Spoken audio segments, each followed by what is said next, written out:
Hey everybody, what's up and welcome back to today's video guys. And today guys, I'm going to go ahead and be showing you how to cut in GarageBand. This is a very simple thing to do, so make sure to watch this quick and easy video to the very end and follow my steps correctly so you can make sure this works the same for you and you can do this yourself. But yeah guys, let's get straight into it.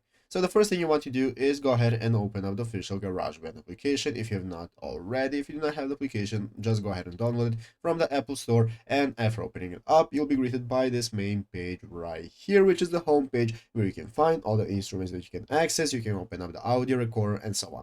So let's go ahead and see how to cut our tracks in GarageBand. The first thing you want to do is go ahead and open up any of the instruments you have right here. I'm just going to open up audio recorder. It all works the same. It's going to open up this recording menu right here, where in the upper left corner we can go ahead and access our tracks. So in the upper left corner, let's click on edit menu. That's going to open up this mixing menu where we can find all the tracks that we have recorded, and now we can get started cutting them. So basically guys, what you want to do if you want to cut your tracks is just go ahead and find the track you want to cut, click on it and tap on it again to open up the menu. And in this new menu that appears guys, you can see you'll have a lot of options, and the first option that you see is called cut. So if you click on cut, this is now going to cut your recording and you'll no longer have it right here. You can go ahead and paste it wherever you want and so on.